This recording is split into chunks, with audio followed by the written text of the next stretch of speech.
Story time.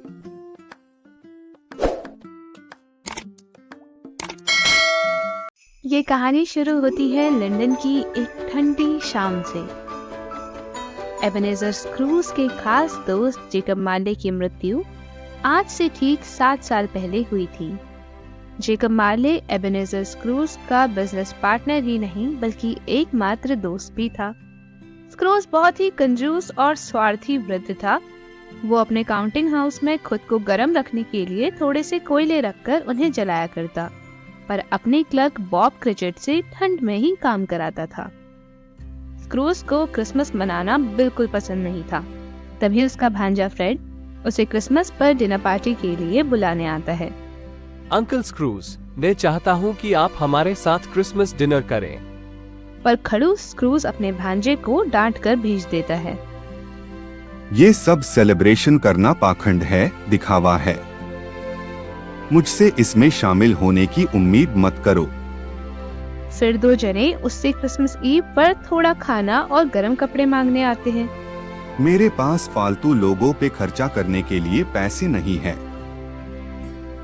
Screws ने चिढ़ते हुए कहा और उन दोनों को भी भगा दिया।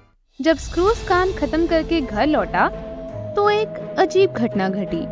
स्क्रूज को उसके दोस्त जेकब मार्ले का भूत दिखाई दिया। स्क्रूज देखता है कि जेकब बड़ी बड़ी जंजीरों में जकड़ा हुआ है और धरती पर इधर उधर भटक रहा है। जेकब स्क्रूज को आगाह करता है कि ये तो बस शुरुआत है। अभी तो उससे मिलने 3 और स्पिरिट्स आएंगी।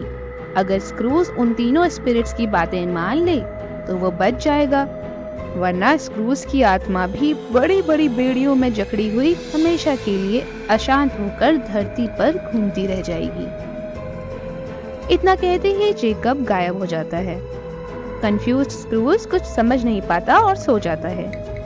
तभी उससे मिलने पहली स्पिरिट आती है, घोस्ट ऑफ क्रिसमस पास्ट। क्योंकि ये स्पिरिट पास्ट यानी अतीत से है, तो ये स्पिरिट स्क्रूज को उसके बचपन में लेकर जाती है जब वो मासूम हुआ करता था। यह स्पिरिट उसे बचपन में बिताए हुए क्रिसमस सेलिब्रेशन दिखाती है। स्क्रूज देखता है कि वो अपने बचपन में कैसे बोर्डिंग स्कूल में काफी अकेला महसूस करता था। उसे अपनी बहन भी दिखाई देती है जिसके साथ उसकी बचपन की काफी अच्छी यादें जुड़ी हुई हैं।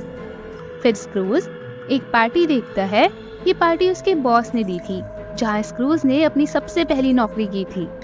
स्क्रूज के पहले बॉस उसे अपने बेटे की तरह मानते थे। अगले ही पल ghost of Christmas past Scrooge को उस पार्टी में ले जाती है जहाँ स्क्रूज की मंगेतर से उसकी लड़ाई हो रही होती है और स्क्रूज की मंगेतर उससे सगाई तोड़ देती है। स्क्रूज की मंगेतर ये जान जाती है कि स्क्रूज इस दुनिया में सिर्फ और सिर्फ पैसों को चाहता है। अपनी मंगेतर से भी ज्यादा प्यार उसे पैसों से है। Ghost of Christmas past Scrooge को ये भी दिखाता है कि उसे छोड़ने के बाद उसकी मंगेतर अपने नए परिवार के साथ काफी खुशी खुशी रहने लगी। एक दिन जब उसकी मंगेतर और उसका पति स्क्रूज के बारे में बात कर रहे होते हैं कि कैसे स्क्रूज एकदम अकेला है और उसके पास कोई भी अपना कहने को नहीं है, तो स्क्रूज ये सब नहीं सुन पाता और घोस्ट से रिक्वेस्ट करता है कि वो स्क्रूज को वहाँ से ले जाए।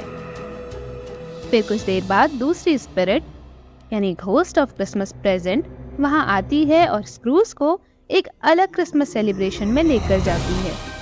क्योंकि ये स्पिरिट प्रेजेंट से है, तो जो भी अभी चल रहा होता है वो ये स्क्रूज को दिखाने की कोशिश करती है।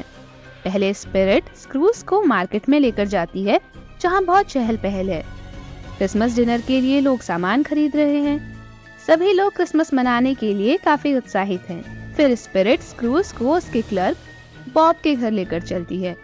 बॉब के घर पर हर कोई क्रिसमस सेलिब्रेशन की तैयारी में लगा हुआ है और घोस्ट स्क्रूज को बॉब के सबसे छोटे बेटे टाइनी टिम से मिलवाती है। क्योंकि स्क्रूज और घोस्ट अदृश्य हैं, तो ये बाकी लोगों को दिखाई नहीं दे रहे होते। घोस्ट स्क्रूज से कहता है, टाइनी टिम को अगर इलाज ना मिला तो ये जल्दी ही मर जाएगा। स्क्रूज को उस छोटे बच्चे पर दया आ जाती है और वो घोस्ट से कहता है, तुम झूठ बोल रहे हो, कह दो कि ऐसा कुछ नहीं होगा। तभी घोस्ट स्क्रूज को उसी की आवाज सुनाता है जब स्क्रूज ने कहा था, ऐसे लोगों को तो मर ही जाना चाहिए, कम से कम धरती पर से बोझ तो कम होगा। फिर स्क्रूज देखता है कि बॉब का परिवार डिनर शुरू करने ही वाला है और बॉब प्रेयर करने के साथ ही अपने परिवार वालों को स्क्रूज का शुक्रगुजार होने के लिए कहता है, जिसकी वजह से आज बॉब के पास नौकरी है। स्क्रूज बहुत शर्मिंदा हो जाता है, यह देखते हुए कि उसका क्लर्क बॉब इतनी खराब हालत में होते हुए भी स्क्रूज के बारे में गलत नहीं सोचता। उसने इतने साल बॉब से नौकरी करवाई पर कभी उसकी मदद नहीं की, और तो और कभी उसकी स्थिति भी नहीं जाननी चाहिए। अब क्योंकि ये स्पिरिट स्क्रूज के प्रेजेंट की है, तो ये उसे उसके भांजे फ्रेड के घर भी लेकर जाती है। फ्रेड के घर पर भी क्रिसमस सेलिब्रेशन चल रहा होता है। फ्रेड और उसके दोस्त स्क्रूज की ही बातें कर रहे होते हैं। वे लोग कह रहे थे कि इतना पैसा होते हुए भी स्क्रूज अपनी जिंदगी अच्छे से नहीं बिता पाया। फ्रेड आगे बोलता है, खैर जो भी हो, हम तो ये ही चाहेंगे कि भगवान अंकल स्क्रूज को हेल्थी रखें। क्योंकि प्रेजेंट स्पिरिट का भी जाने का टाइम आ जाता है, तो वो जाने से पहले स्क्रूज को 2 छोटे बच्चे दिखाती है, एक लड़का और एक लड़की। लड़के का नाम था इग्नोरेंस और लड़की का नाम था वांट। स्पिरिट स्क्रूज को अपने जीवन में इन दोनों से ही बचकर रहने की सलाह देती है। तभी एक बड़ी सी बेल बजती है और ये दूसरी स्पिरिट भी आवाज के साथ गायब हो जाती है। स्क्रूज को अब फर्श पर अपनी ही छाया दिख रही होती है। धीरे धीरे ये छाया बड़ी होने लगती है और घोस्ट ऑफ क्रिसमस फ्यूचर बनके स्क्रूज के सामने आ जाती है। स्क्रूज को समझ आ जाता है कि उसी के पास्ट, प्रेजेंट और फ्यूचर की स्पिरिट उसे क्या समझाना चाह रही है। पर इससे पहले कि स्क्रूज कुछ बोल पाता, फ्यूचर की बहुत ही डरावनी दिखने वाली डार्क स्पिरिट ने उसे जोर का धक्का मार दिया। इसके आगे क्या हुआ ये हम जानेंगे नेक्स्ट वीक क्रिसमस के ही दिन। तो हम मिलेंगे नेक्स्ट वीक पार्ट 2 के साथ। तब तक आप कमेंट करके बताओ कि आपको ये स्टोरी कैसी लगी। Merry Christmas in advance everyone. मिलते हैं नेक्स्ट वीक।